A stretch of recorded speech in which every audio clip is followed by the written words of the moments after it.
Very handsome today. Oh my goodness, thank you. Nice to meet you, Aaron, by the way. Nice to meet you. I don't know how I turn you guys You're on.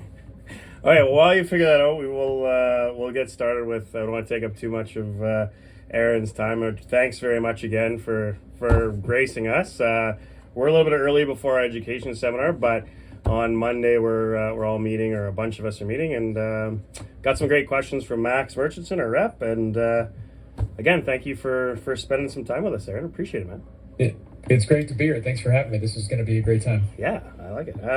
Okay, so you and I already talked a second, and we got to dive right into Bo Hostler's wedges, because that was the topic that Max was so excited about right off the bat. But maybe just tell us again what the lead tape up near the midsection of the wedges of Bo Hostler's wedges. Tell us the story there. Yeah. So before I get into that, let me just say that Bo is a unique golf club person, right? He has very unique feels and looks, very different than what you usually see in a tour player's bag. I think when you look at a lot of what tour players are looking for today, it's more of that modern approach to golf club design. It's square leading edges, it's a little less offset. It's there's just a different look today than there was 20, 30, 40 years ago when Bob was really kind of getting deep into wedge design.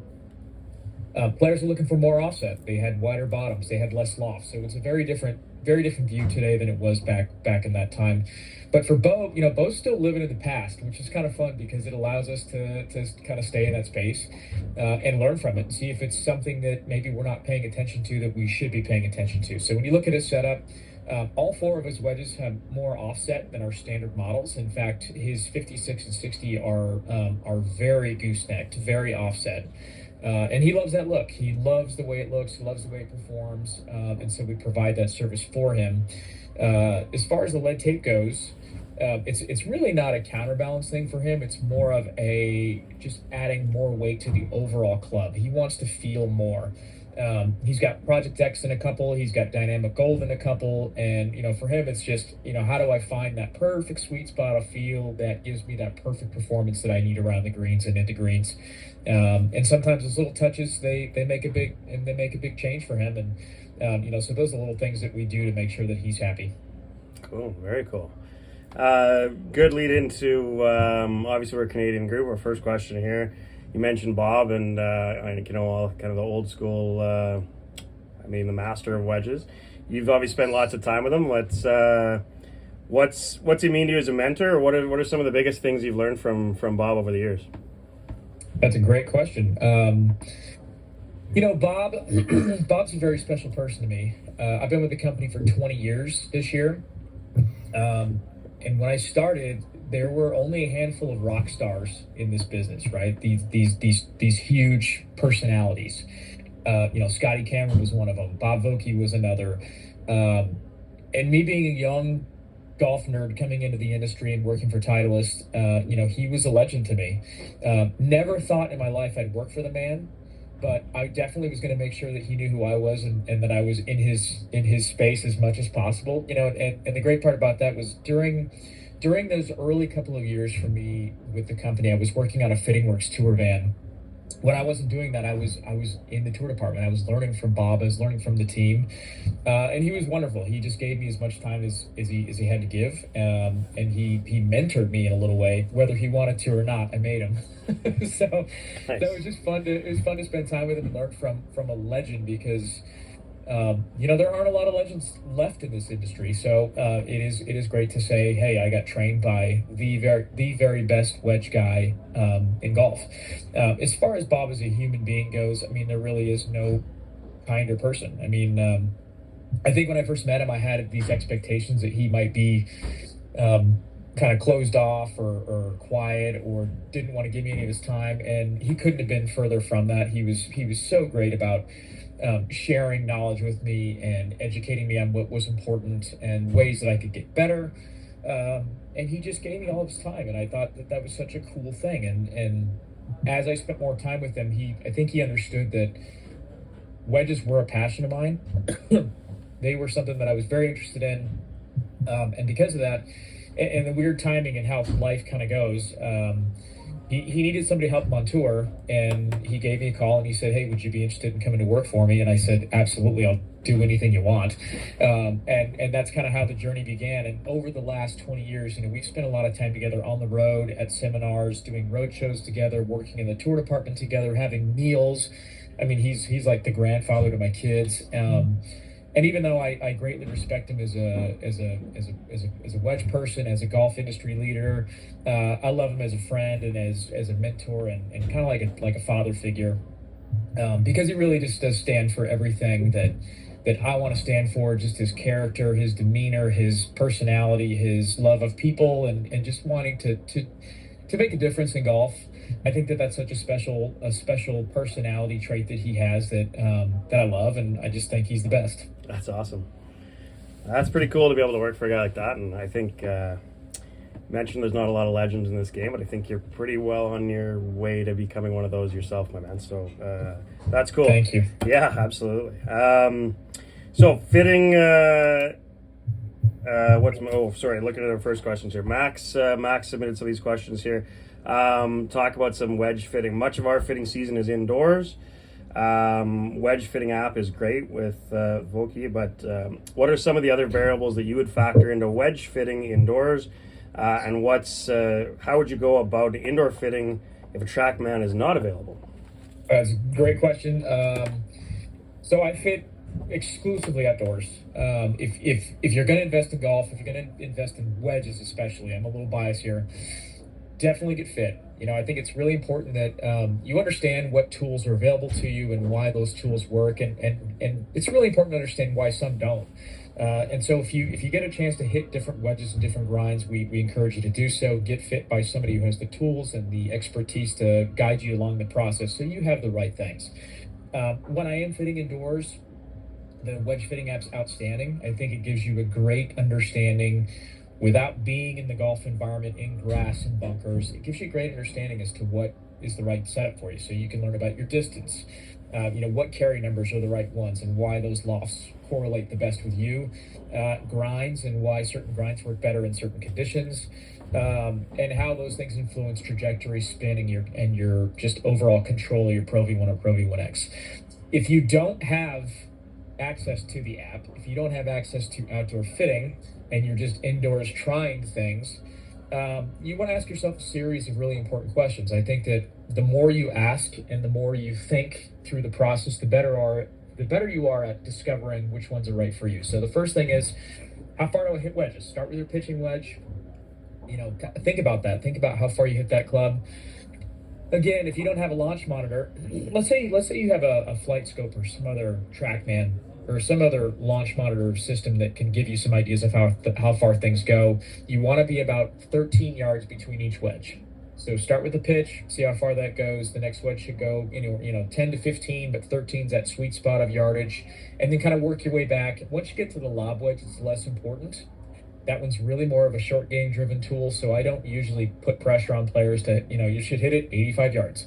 That's not really that important. It's really more about making sure that's dialed into what needs to be done around the greens and making sure that that's covered first. Those are the boxes we want to check there. Once we get into the gap wedge, if players are requiring a gap wedge, it's really about finding the right bounce. So 8 or 12, you can usually feel that pretty quickly, and you're going to see it in the launch numbers. Then you get into a sand wedge. You start asking yourself some more challenging questions. Those questions are, what are my conditions like? Is it soft? Is it firm? Am I a high ball hitter? Am I a low ball hitter? What kind of direction do I want? Am I right to left, left to right? And then the one question I love to ask players is, do you use this around the greens? Because this is an indicator of whether or not we need to get really serious about what the right bounce is for this sand wedge, whether it be 54 or 56. So those players who say, yes, I use this around the greens, this opens up a bunch of doors to different grinds and bounces that help you in bunkers, into grainy golf course conditions, into the fairway play, whatever it may be. And you want to check off as many of those boxes as you can. And as you're asking those questions, you're saying, okay, golf courses, mid to soft.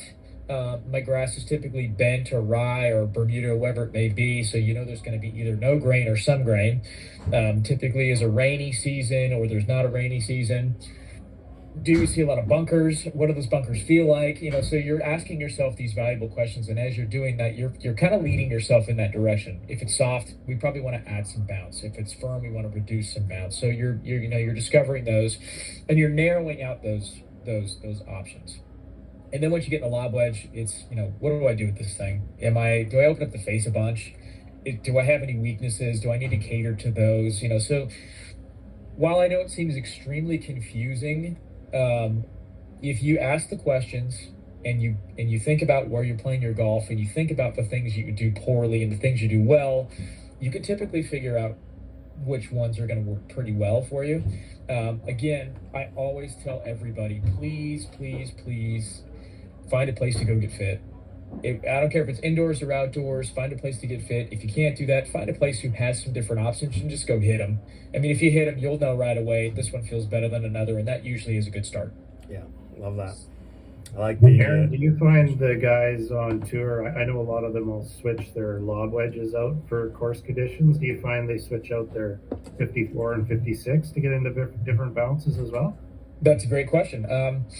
I would typically say that tour players, once they discover what that setup is that works best for them, they typically don't change very much. So a guy like Justin Thomas and Jordan Spieth, those are two good examples of guys who play 4 or more wedges per week. They'll carry 4 plus, and they won't really change them out unless the golf courses really dictate, I got to make a switch, right? That could be going from a soft golf course to a firm golf course, going from bent grass to Bermuda grass. There are certain elements that will encourage them to make changes. Leading into majors, we start asking those questions as well. We're getting close to the Masters. We're starting to ask questions, what's the golf course like? Going from, say, a Texas golf course to Augusta National is kind of a nice transition because the conditions that we might see in San Antonio and Houston, they might be relatively similar to what we might experience at Augusta, except for Augusta will just be perfect. So, there's going to be some similarities, but when conditions really change, they'll make some switches. Sand wedge doesn't really change all that much, Dean. It's really, if a player says, hey, I'm using this a lot around the greens and I'm not quite getting what I want, we'll start to test and try and investigate whether or not there's a better option for what that player is looking for. And typically those changes, if they do happen, tend to be in that 58 through 62 loft number, as players are using that in a more sensitive environment around the greens where they need to have a tool that gets them up and down a little more often and create some confidence. Very cool. Yeah, that makes sense. Yeah. How often do you change your 60, Brownie? You got 6 in your office right now? I'm always tinkering, you know that. He's I'll tell you what, though, discovering the grind was an aha moment for me. The D grind or which grind? The A grind. Oh, the A grind. Yeah. into the A. Yeah. Outstanding. You That's one of those specialty clubs that when you find something unique like that, you're hooked. It's like finding a really good 3-wood. I don't know about you, but I've had a couple 3-woods in my life where I was like, God, I wish I still had that 3-wood. That thing was so good. And it's gone, and I miss it so much. But, when you find a good wedge that you trust and is checking off more of the boxes that maybe you haven't been able to check off in your past, it really is a nice tool to lean on. Yeah, for sure. I like it. You had a good couple lead-ins throughout that whole conversation there. So just kind of continuing on the fitting conversation, where do you see performance differences, like especially on tour, maybe, but also for amateurs, going with like a T100 or T200 pitching wedge or gap wedge versus a Vokey? Oh, I love that question because I think that there are a lot of people who go into a fitting environment or even just a sales environment. They're like, I'm going to get some new irons. I'm going to get some new wedges. I don't really know what to get. That is one of the more common questions that we hear players ask about is, how do I know if I'm a Vokey person in my pitching wedge? There are 3 things that I like to share with players that are kind of game changers for some when they are starting to ask those questions. The first one is the Vokey pitching wedge is going to offer that classic wedge look that Bob has mastered. He's figured it out. That's number one. So if you like the look of a Vokey wedge, you're going to love the look of the Vokey pitching wedges. The second is going to be the bounce. We tend to offer a little bit more bounce and width on our parts, and that's just to protect you when conditions change. We want to make sure that that strike is on grooves 2 through 5. That's the best place to, allow that face and ball to work together. And sometimes having more bounce helps you find that place more often. If we take some bounce away, we might see that strike move up the face, and that'll make the launch go up and the spin go down, and you'll have inconsistent carry numbers. So it's got a little bit more mass in the bottom, and I think that helps add a little forgiveness and a little more consistency for players who are a little steeper, perhaps. And then the third and maybe the best part of the whole thing is the spin mill groove. The spin mill groove is different than what we put in our irons today. And the best part about it is if you are a player who plays in soft conditions, wet conditions, maybe conditions that have more debris than others, maybe you're not a great rough player. The beauty about the spin mill groove in the 46 and 48 and 44 eventually will be the fact that it's going to reduce flyers from those conditions. So if you're the kind of player that gets in the rough a little bit more often and you find that your ball's maybe losing some control into greens, this is going to keep that carry number consistent and that spin a little higher and allow you to have a little bit more control of that ball. So when I'm sharing those three things, less flyers from conditions where you might remove spin, a little bit more bounce or soul to hit that spot on the face 2 through 5 a little more often, and just that classic wedge look. That's usually the three selling features that I think tour players really love. They gravitate to that, and I think consumers do as well. When you tell them, hey, we're going to make it easier, we're going to give you more control, and we're going to give you something classically beautiful, it's pretty much a done deal, I think, when we get to that point. When you look at tour players as a whole, when you look at all the players that we are fortunate to work with, more than 60% are using a Vokey pitching wedge. And I think there's something to be said about that when you talk about what players really look for, especially at the highest levels of golf, is I need to make sure that I'm controlling my Pro V1 inside of 130 yards. They're having more opportunity to do that with a Vokey pitching wedge. Are you seeing Vokey pitching wedge shafts similar to like the rest of set, like 9, everything there, and then change in gap, or where's the where would you add change a shaft or make it a little softer in like the 56, 60, or keep it stiffer like the rest, or is that a player oriented thing? I mean, every player is unique, but I think if you had to give somebody a baseline way of approaching it, I would say look at what shaft is in the rest of your irons. Whatever you start with down to 9 iron, look at that shaft and go, okay, this is what I'm playing. Do you love that shaft? Yeah, I love that shaft. Great. Throw that right in the Vokey pitching wedge head. I think at the end of the day, it's important to have everything sort of working together, right? And when I say that, yes, specs will be the same, but I think at the end of the day, when you have feels that are very similar, that just breeds confidence, right? So if players are playing a 9 iron with a Project X 6.0, put that same shaft in your Vokey pitching wedge. That way you have the same feels going into it. You're just adding a couple of new things to the mix that allows you to be more successful inside of that 130-yard range with control, trajectory, spin, and ball speed. So get fit for the right shafts and make sure they feel good. Absolutely. Get fit, please. Yeah, that's the same. Yeah, love that. Let's see, what else we got going on here? When you're at Oceanside working with amateurs, what do you think is the number one thing you tend to see amateurs do wrong with their wedges compared to tour pros? I think most amateurs are incorrectly fit or have never been fit. I find it unique sometimes when we have some really talented tour players come out to TPI and I say, when's the last time you were fit? And they go, never. You go, what the heck, man? You're one of the best players in the world. How have you not done this before? And I think, those are those great examples of, golfers are really good. We tend to be creatures of habit. I don't know about you guys, but I grew up in an era where 52, 56, and 60 was a really common lineup for our wedges. And a little bit of that spawns from our iron setups and irons having a pitching wedge at 47, 48 degrees. It just made sense when everybody's like 4 degrees off that, it would be 52, 56, 60. So we grew up with those lofts. And we didn't really understand fitting back then either. So we just picked whatever was off the rack and that was what it was. And I still sometimes see that to this day when I'm working with PGA Tour, Korn Ferry Tour, LPGA Tour players. Sometimes there's no rhyme or reason as to why they have what they have in their bags. They just say, it's just what I've always played. And I challenge them. I say, hey, this is really important. The best players in the world are really good inside of 130 yards, and you have to be as well. And clearly you are, but maybe there's something we're not seeing here that we need to explore. And so when we talk about fitting, we explore that space. And when amateurs come into TPI or wherever we're working, I hit them with the same questions. Why are you in this? I don't know. Great, well, let's figure it out.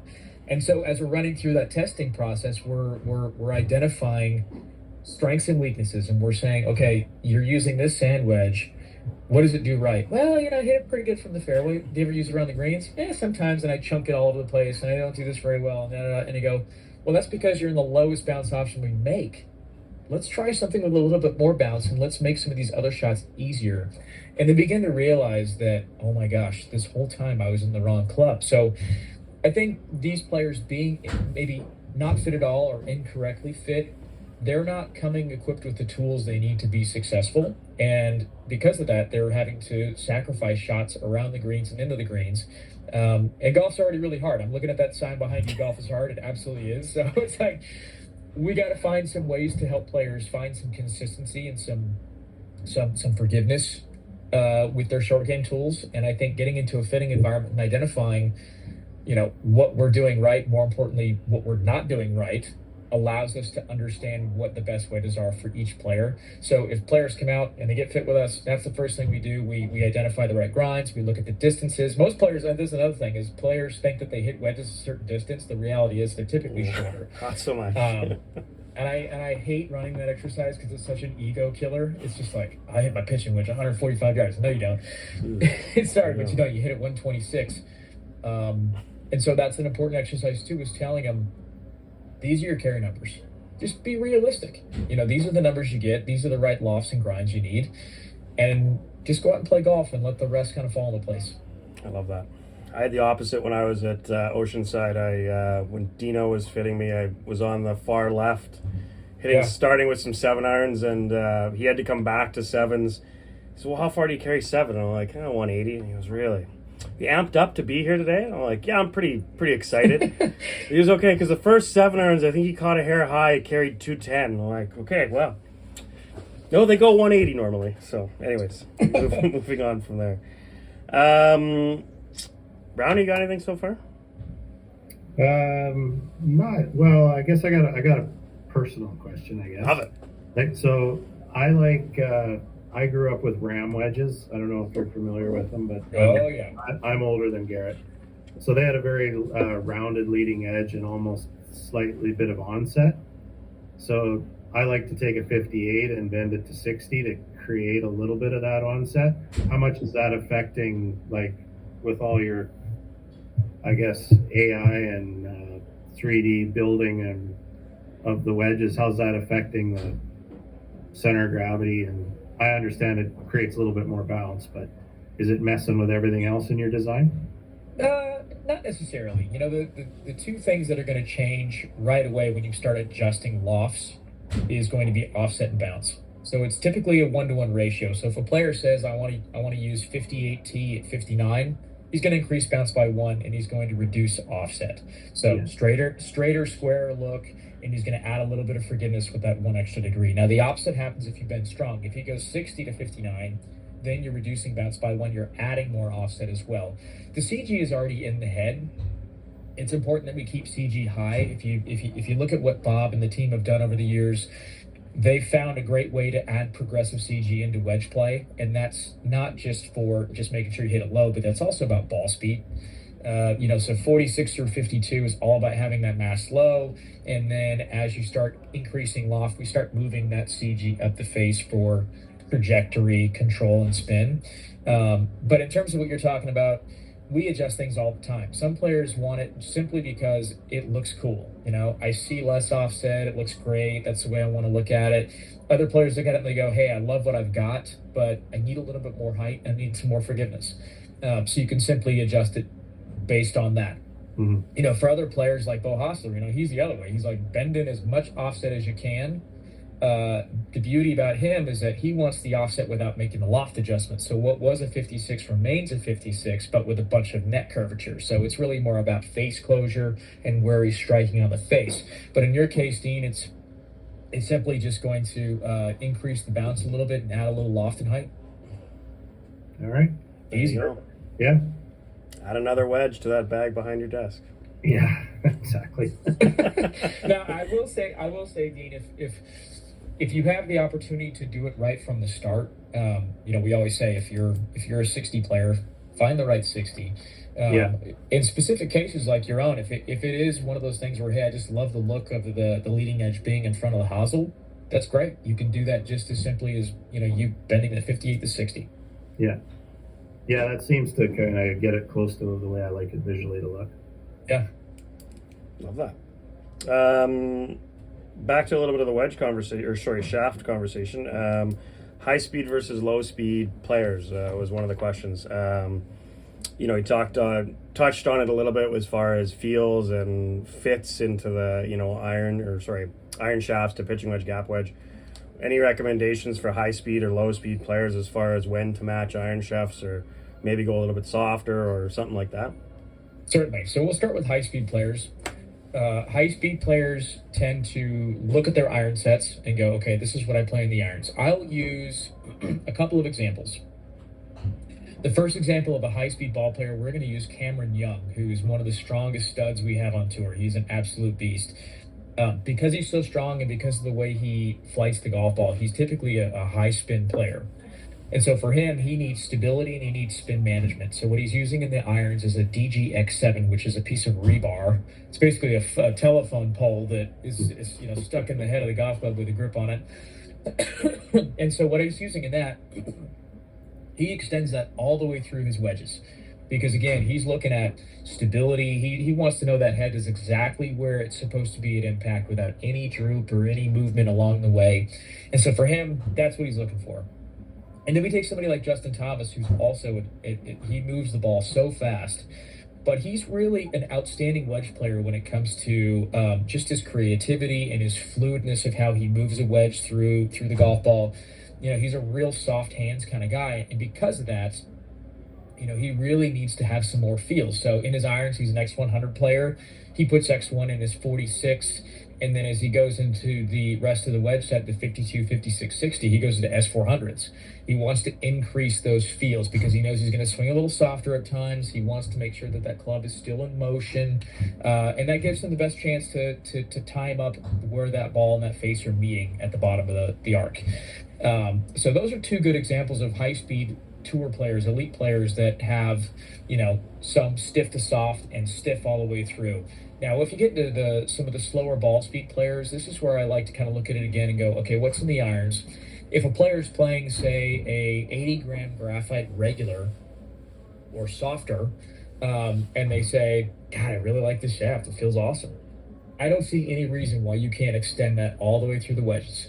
Because at the end of the day, we're just trying to create the best feels possible. When you talk to Bob will tell you the number one thing with wedge play is you got to have good feels.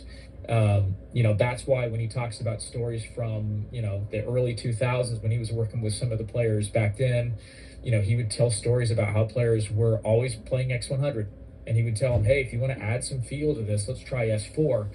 And that's really kind of the start of how the S4 revolution started, because before that, we didn't really have it. We had X1s that were 8-iron shafts. We had the soft step, and nowadays we have this incredible list of different steel shafts and graphite shafts that check all the boxes for different players. But stiffer players, whatever's in the irons, you can extend that into the first 2 or 3. So if you're an X100 player in the irons, do 46 through 52 or maybe even 56. And then go S400 in the highest loft wedge because you want to have those feels. If you're a softer player, whatever's in the irons, feel free to extend that all the way through into the wedges. I think when you're thinking about what's right in the wedges, feels number one. So just keep those nice soft feels that you get in the iron shafts into the wedges. Love it. It's fun to watch JT at the play. Do you get nervous when you watch guys like JT play at the high level? Like at players when he's making his 59 run and there's some greenside chip that was like some unreal little soft hands chippy. I can't remember what hole it was, but you thinking about the wedge when he hits those shots? Yeah, I'm just thinking, please don't make a mistake. I don't have to hit these golf shots. Everybody's like, oh man, congratulations, you did. I'm like, I didn't hit a single ball. Okay, I have nothing to do with this. I'm just helping these guys out. Finding the right stuff. They're all so talented at what they do. But yeah, when I'm watching golf, I'm rooting for these guys to hit great wedge shots. I'm rooting for them to hit all their shots great. But I certainly do watch these guys and go, please don't mess up. Do you take any of that? If you were still a sidebar from a question, but do you take anything that you see if you're watching golf and you see a shot with a guy you've worked with? Do you take it out and go, hey, I noticed this shot, maybe we tweak this? Is that anything that ever caught? Yeah, all the time. Now I try not to be, all up in their face. I try not to be invasive in their lives, but often throughout the week, I'm looking at their stats, right? So we have an opportunity to look at players' stats throughout the week and just kind of see what's going on relative to the tournaments they're playing in. And sometimes they'll have a week where their bunker play has just not been very good. And I'll look at the stats and I go, hey, I noticed that last week your bunker play, you were, 2 for 8, and can we talk about that? Is there something going on? And oftentimes they'll say, you know what, it was just me that week, it was just a weird week, or maybe the conditions were a little off, or whatever it may be. And then there are other weeks where they'll go, you know what, actually I'd love to hit some shots with you. So that's part of the job too, is we're constantly looking at what's going on every single week. I try not to be a bother to players because they have so much going on, and there are weeks where your swing doesn't feel great. You guys know this. In golf, like sometimes your swing doesn't feel well and your short game's not right, but you're driving it great, or vice versa. You're driving it poorly, but your wedge plays awesome, whatever. And those things happen. So I will occasionally walk by and go, hey, I noticed this. Is there something you might want to try, or can we discuss? Or they're also really good at just picking up their phones and texting me and saying like, hey, can we meet on Monday to talk? So it certainly works both ways, but I'm always keeping an eye on things. Do you? I know as kind of club pros, I'm sure Dean's done it. I know I've done it, where you kind of walk by a member and just casually hand them a wedge and kind of walk off to the side, and they give you the little look back of what is this? Does that ever happen on tour with you after something like that, where you kind of see a guy that's not in your stable and you kind of go, hey, try this one? There might have been a couple of times where that happened. I got to tell you, Garrett, I don't really have an aggressive approach when it comes to tour stuff. I really like our products to sort of showcase themselves, and just like any golf group, and I think you guys can all relate to this. Sometimes you meet up with your buddies to go play golf, and the first thing you do is you look in their bags and you see if anything's new in there, or you watch them hit a shot and you ask the questions. You go, what was that? The same thing sort of applies to the PGA Tour and other tours. Is these guys are constantly in each other's bags and they're asking questions and they're trying each other's stuff. And I really like our Vokey products to sort of work that magic for us. I'm just not really one of those guys that's like, hey, you got to try this, and hey, here's a wedge, and hey, so and so, here, buddy, look what you're missing out on. That's not really my tactic, but I'm sure that there have been a couple times where I was silly about that and threw something at somebody. Fair enough. So as far as tour players go, again, there's a couple questions that kind of work hand in hand here, I think. One question about tour players having a little extra polish on the grinds, and some tour players, which tour players are kind of most involved with R&D and testing new models? Like those kind of questions arguably kind of go hand in hand here. What are the thoughts there? Yeah, so the first question, I'll answer the second question first. Tour players that help a lot with R&D. Bob's really said it best over the years. He's always said, I have the best R&D department in the world. It's the PGA Tour. He's absolutely right. But it goes a step further than that. It's the Korn Ferry Tour, PGA Tour, Japan, Korea, Australia, China, South Africa, all these different tours. They teach us things. They influence us. They share different things that are going on, because golf around the world is golf, yes, but conditions are different. Players are a little different, and so on. So each of these regions have a voice, and we listen to those voices all the time. As far as tour players go, I'm picking everybody's brain. We have a huge stable of players that we're fortunate to work with, and of those players, I'm constantly asking those questions. So is Shane, so is Will, so is Shige, Jin. All of our partners around the globe are asking these tough questions. Do we have too much offset? Do we have not enough offset? Do we need more grooves, less spin, more spin? Are our profiles right? Do we have enough loft options? Are we missing a grind? What's somebody doing better than us? You name it, we ask those questions. And if there's a consensus on what we think is missing or something we should be paying attention to, or there's a focal point that we need to be that we need to be spending more time on, then we do it. And 95% of the things that we put down on paper, that we bring into meetings and we talk about, they don't come to fruition because they're silly and it doesn't matter. But those 5% that we are continuing to study will be the next generations of what we believe to be the best wedges in the game of golf. We don't make decisions lightly. Everything that we do is based on the foundation of what the Vokey brand stands for. It has to look good. You have to have great options, the best grooves, the best flight and spin, control, you name it. We don't ever leave that space. And if we do, it's always adding something to the mix and not taking something away. So there's no sacrifice made. But every tour player has a voice, and we listen very, very, very carefully to everybody as those ideas come in. I hope that answers your question. Yeah, totally. Yeah. As far as polishing goes, if you've done any wedge grinding before, I remember starting that process when I was very young. I was 19, and I was doing some wedge grinding here and there, and I was just grinding to grind. There was no rhyme or reason. There was no purpose. You just ground, right? So if somebody said, "Hey, grind this thing off so it sits like this," we did it. As years have gone by, you begin to realize that a lot of the grinding that we did, or that maybe I did, was a waste of weight. And nowadays, when I'm talking to tour players and I'm figuring out reasons or places to grind, it's all geared towards something, right? So if a player says, "I feel like there's too much bounce on my wedge," I challenge them with questions. What does that mean? Where's the bounce? Where's the shot? What does the shot look like? So I'll ask them, how much is the face open? Well, I open it just a little bit. Okay, let me show you where that's making contact. And so as you're going through that process, you're identifying together what spot needs to be polished. A couple of good examples would be somebody like Sung J.M. and Justin Thomas, right? Sung J.M. plays a 60L, and he likes to open at the face and sit a little closer, and that makes him feel like he can get under the ball easily. Now, the 60L is already a low bounce option, but if we polish that certain section where the club is resting on the ground, it sits tighter to the ground, and he feels better about that. Right, so I'm only polishing that one spot, and I'm showing him exactly what that is, and that's probably the first half an inch from the first score line inside the par area towards the center of the sole. I'm just polishing that section down, and so as he opens up the wedge, it sits closer. He goes, "Man, this looks great." Done. Confidence is back. He feels great, and now he can go out and execute the shots. Same thing applies to somebody like Justin Thomas with his K-Star. He says the same thing. He goes, "It's a wider version than my tee. It sits a little taller. I know why I love it, because it works well in the bunkers, but it still sits a little taller than I like." So I show him the same thing. I go, "Show me the shot." So he opens up the face. I show him exactly where that part of the golf club is resting on a board, and I show him, this is where we're going to make the polish.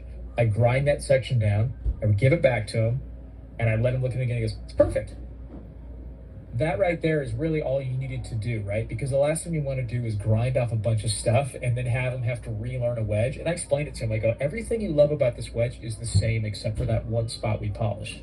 We're just checking off another box for you around the greens that we know is valuable without having to change the model."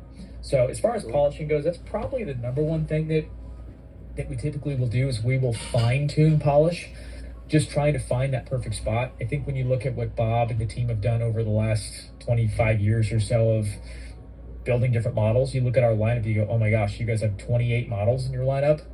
I mean, it's a pretty impressive lineup. And because we've identified what the grind should be, there's very little polishing today that we have to do. So it's pretty much plug and play. Very cool.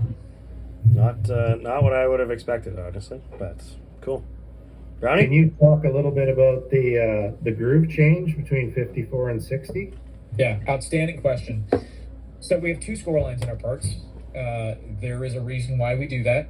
In 2010, we had to make the groove roll change, and that was a crazy thing. I don't know. Did you guys see the spindle video? Yeah, watch that. So it was a really great little documentary that we made at house that showcases that time in our history where we were the leaders in spin, and then we were chopped down to size, and that was a weird time for us because we were in a new space with a lot of other manufacturers. It was a tough time, and we had to figure out very quickly how to give players more spin in an environment where less spin was being thrown upon us. That ruined some guys. I saw a video on Podrick Harrington talking about it took him 18 months to get his wedge game back. Yeah, I mean, it's for some players, it was a struggle. But we learned so much from that process. We learned that loft and certain grinds played a key role in helping players find that spin again. And as that process went on, the next generation of spin mill grooves was way better. Kevin Sestro, if you know Kevin, he's the engineer behind a lot of the great work that you see today, and the score line being one of those things is some of his handiwork. He studied every groove we possibly could, from 14 grooves to 22 grooves in different sizes and lengths, and you name it. I mean, all the stuff he had to do to figure out what today's score line would look like was a tireless process for him. So I applaud him for the great work that he did. There is 2 grooves in our lineup, 46 or 54. This is a narrower and deeper groove, and this allows that less lofted wedge to be more direct and compress more moisture and debris into that groove and allow the edge to grab the cover of that golf ball and create the spin you need. As you start to add loft to the face, we got to actually widen that score line. So that groove is a little bit wider and shallower. The wider we make it, we give that ball a better chance to grab onto the edge and create the spin and friction you need to keep the flight down and the spin up. So there are actually 2 score lines in our parts, and it's purely intentional. The same number of score lines, you wouldn't be able to particularly notice it. It's 17 grooves. You wouldn't really see it on a face, but when you look at it under a microscope, you go, oh my gosh, there it is. And there is reason behind it and intent behind it, because it does definitely make a difference when you start adding loft to the golf club. We need that add width of the score line to grab the cover of the golf ball. Very cool. Alex? Okay. How many red, when you're doing fittings for amateurs, how many of the little red saw from the old Vokies do you see still show up? We don't see a lot of them these No. days. Maybe 5 years ago, yeah, we saw quite a few. Maybe I just see too many of them. Well, I mean, they still exist. They're still Yeah. in the wild. I think one of the places we see them the most is when you go to a nice club. I mean, really, when you go to any club that has a bag storage room, and you go through the bag storage room and you start looking at all the bags, and you realize there are so many old golf clubs that are still in existence, and especially in a space where we are continuing to talk. This is year 2 of the SM10 line, and we are now starting to talk more and more about, yes, the importance of fitting, but why it's so important to purchase a new wedge when your spin decay is activated. And so that's a big campaign for us in 2025, is reminding golfers that if you've played a wedge for a long time, you're losing control. So you've got to upgrade those score lines. And when you go into some of these clubs and you go through the bag storage room and you go, oh my gosh, you have no grooves. There's nothing on here. It's wild, because you go, how you stopping the ball? They're like, I don't know. just hit it higher and land it shorter. It just rolls out. And make my putt, whatever. You can stop a ball? Yeah, stopping a ball. Well, what are you talking about? That's kind of the fun thing too. I don't know if you guys have ever done that, but when you run a scoreline test with somebody and you have them hit an old groove, you see how high it launches and how short it goes and how little spin you get from it. And then you give them a brand new face and the launch goes like this, and they go, "What is that?" And it stops so fast, and they go, "Oh my gosh, that's what it's supposed to look like, right?" And they go, "Yeah." You become so accustomed to seeing it launch higher and higher and higher over time that's just what they're used to. They never think to replace a lob wedge ever. And they're like, I gotta have the newest driver. I gotta have the newest putter. Yeah. What about the one club that gives you a chance to make more birdies? Get yourself that new wedge that has more spin, that gets you closer to the hole more often. Yeah, love that. Brownie, you got any wisdom over there? No? Oh, I think I'm good now. Okay, well, I got one more question that's a little more personal for you, Aaron, and then some rapid fire. But what's in your bag right now? Okay, what's in my bag? Like the whole bag or just my wedge? Yeah, let's go through the whole bag. All right. Gosh, I gotta think. I don't play a lot of golf. I'm playing a GT3 10-degree driver. Love that thing. I got to hand it to the driver team. Stephanie and her crew have done incredible work. Drivers are just fast. They're so good. GT2 3-wood. I think it's a 15 maybe. And then T150 irons. I need a little more distance in my life, so I went to the 150s. They're awesome. Marty and his team, unbelievable job on those. and then just look good and feel good. It's exactly kind of what you want in a distance iron. And then as I get down to the wedges, I'll interchange a 46 out. I like to go back and forth because I like to learn through the process. I'll go 5008 F grind, 5412D, and 58L. I will occasionally change some different wedges out because I just want to continue to learn and explore. I think I'm a better fitter when I have more personal knowledge of what things feel like.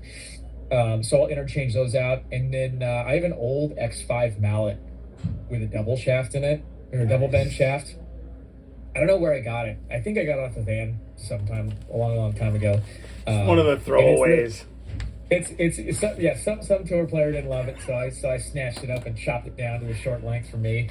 And then when that one is not behaving, which happens all the time, I have a Newport 2 that I'll toss in there when the mallet's not being good, just to put it in a timeout and remind it that it needs to behave. So I'll play those two. I play the 25 Pro V1X. Love the spin and feels around the greens. That's pretty much my setup. Nothing crazy, nothing wild. I'm a pretty simple guy. Just really grateful to get out and play every now and then. I've got 3 kids and a wife, and they come first. So when I do get some free time, it's my setup. Love it. Okay, well I said I'd make it no more than 10 questions in a rapid fire here. So I'll throw a few questions at you here. Unless Brownie, you got anything to ask about that? I like your rapid fire questions. Let's fire them up. Okay, love it. Okay, who changes the wedges most often on tour? Ooh, who changes? Like real changes? Or flips out the same thing, or has 4 backup sets, or? I'm gonna go Sungjae gets a lot of fresh 60s. I'm gonna say Wyndham Clark's the same. Oh, yeah. He loves a fresh lob wedge. Justin Thomas, always keeping them fresh. Jordan Spieth, 56 and 60s, keeping those fresh. Those guys are really good. Now, it's not because it's not necessary. It absolutely is. Those guys work so hard on their wedge play, so they always have fresh grooves in those lofts. Very cool. Whose wedges on tour are the most custom Aaron Dill specials on tour? Oh, man. It's going to be between Bo Hostler and Patrick Cantlay. Oh, yeah? Yeah. Nice. Bo Hostler loves the offset. He's got special profiles. Wyndham Clark's another one too. You know, he's a grind out the lofts, restamp letters, less offset, very round leading edges, painted for score line. So maybe it's him. Maybe we'll go with Wyndham and with Bo Hostler. Love that. Oh, he paints a score line. Yeah, it's an alignment thing. That's gross. That's a trigger word for Brownie. Yeah, I don't like that. he's in and out all the time, Brownie. It comes and it goes. Yeah. What golf course or tournaments on tour do pros make the most wedge changes for? Like, is there a tournament that you go, oh, it's going to be a busy week? Yeah, I would say an Open Championship is usually a week that causes some concern. And it's completely condition-based, right? You're talking about firm, fescue, hard fairways, and you're talking about unique bunkering. Very deep bunkers, hard wall faces, a lot of sand. Those players will typically gravitate to less bounce. I remember the 150th Open Championship at St. Andrews, the fairways were harder than the greens. Oh, wow. And so you can understand why a player going from, say, a Muirfield Village, which is very, very, very soft, to an Open Championship is a dramatic shift, and that would encourage players to make a change. I bet. It's a busy week, I'm sure. Absolutely it is. You said you don't play a ton of golf, so you fit right in with the rest of us club pros. What's your favorite golf course to play, or what's the favorite golf course you have played? Favorite golf course I've played is probably Cypress Point. Cypress Point is just, I mean, it doesn't get any better. If I could play that forever, it'd be just fine with me. I love that area. Got a lot of history in the Monterey area. It's just a special spot for me. If I had to pick a number 2, Seminole. Oh, okay, very cool. Leads us into, what's the number 1 bucket list course that you haven't been able to play? Well, I mean, Augusta National wouldn't hurt my feelings. if it wasn't Augusta National, I'd probably say, gosh, where would I like to go? Man, I don't know. That's a hard one. I don't really. I play so little golf. I don't really think about it all that much. But we'll say Augusta number one, and maybe number two. Maybe a place like Maidstone or Friars Head, someplace on Long Island. Yeah, love it. If you get a few extra minutes at Augusta, do you like to hit does anybody say anything if you hit a couple chip shots? Oh, I would never even. No way. Really? Oh.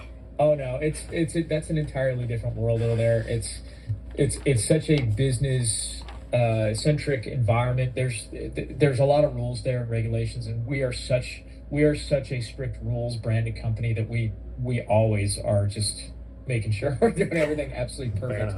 That's not one of those places that you could ever do something like that. Fair. You know, if there was a place like if I was at Pebble Beach and Justin told me to come in and just chip off the side, I mean, I wouldn't do it, but if that was a place to do it, I'd maybe there. Nowhere else. Fair enough. So you've already got your initial on one wedge grind. When's the next AD grind coming? I really don't know. Right now, this is just business as usual for me and the team. I never that really doesn't cross my mind.